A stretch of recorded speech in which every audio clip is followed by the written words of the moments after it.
Hello, and welcome back to Coin Lady channel. Bitcoin's price is barely above $27,000. Let's see if we can keep hold to Ethereum 1624 XRP 51 cents with all that it's got. As with all of these products, the futures product is less favorable for investors because to higher costs, but as we witnessed with Bitcoin first, this trend will eventually spread to all coins, as evidenced by today's announcement that Grayscale intends to file for a new Ethereum futures ETF. He viewed Cathie Woods' file, so he knows it's not just Grayscale, thus he's likely to follow Ethereum's lead and make a huge move in. Now I've been hearing a lot of commentary on Twitter about how Ripples is abandoning XRP.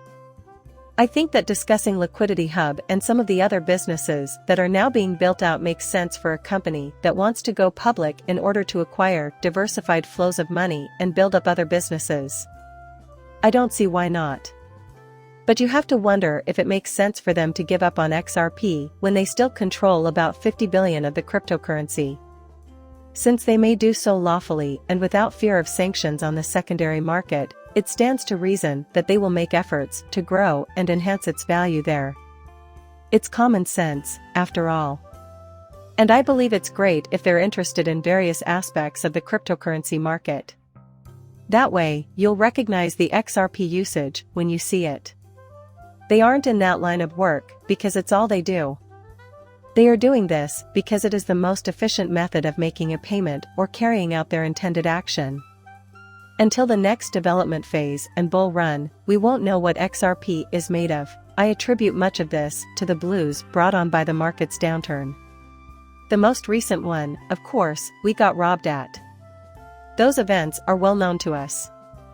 Naturally, this had an impact on XRP and its price appreciation. Nonetheless, I am confident that PayPal will have great success with the rollout of their stable coin to Venmo customers immediately. After announcing the launch of PayPal USD on Venmo, the platform stated that a comprehensive rollout would occur in the following weeks. As I've already stated, their infrastructure is incredible, and they could do a lot of harm with this. And in current economic climate, it makes a lot of sense for you to sit on everyone's cash and collect the interest. People also get to use the reliable currency. It remains to be seen, do they onboard customers? Are individuals compelled to use the PayPal stablecoin, and what do they get in return? While PayPal is a great service, Venmo and the exchanges may offer a more liquid and competitive alternative. There will undoubtedly be adoptions made there. Everyone is going crazy. US Central Bank, to answer your question, Jerome Powell, interest rates were left unchanged. But they sounded hawkish, saying things like, you know what? We're gonna have to keep interest rates elevated for longer than expected, and we're gonna have to stamp down inflation to that 2% mark, which are both unpopular positions. They can't make it happen now, no matter how they fudge the numbers. What do you want them to say, that we're going to give up and just let inflation run crazy? I don't get why everyone is freaking out. For as long as they possibly can, interest rates will remain unchanged.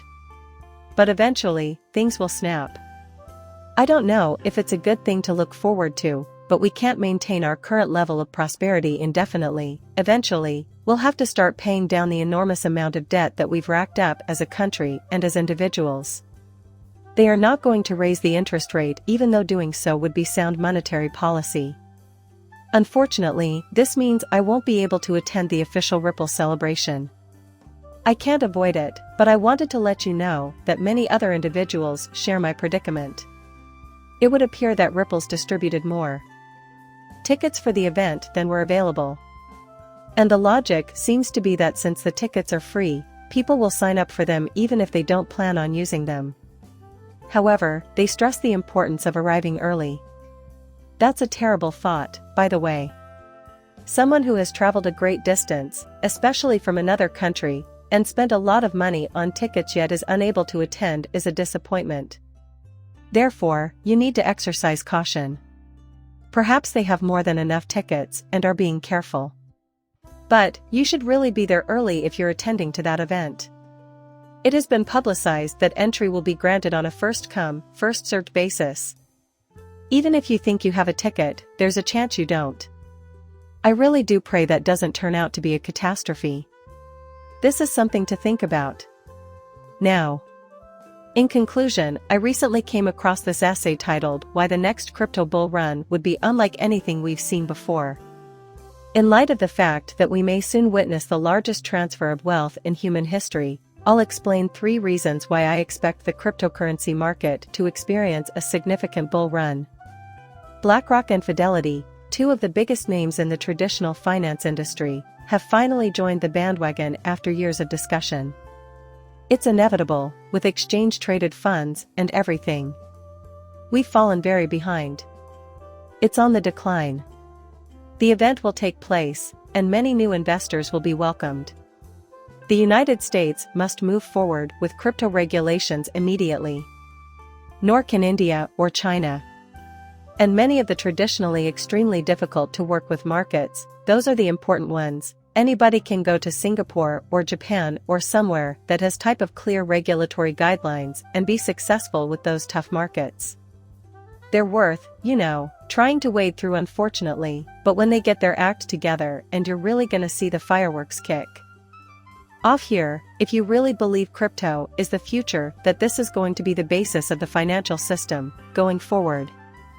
We may rest assured that the United States, China, and India won't sit idly by as the rest of the world races past them. We're approaching a tipping point where they have to give in. As a result, the markets and others will likely become more difficult. Nonetheless, rules will be implemented, and you can expect to see the first drafts of these frameworks sometime between now and 2025.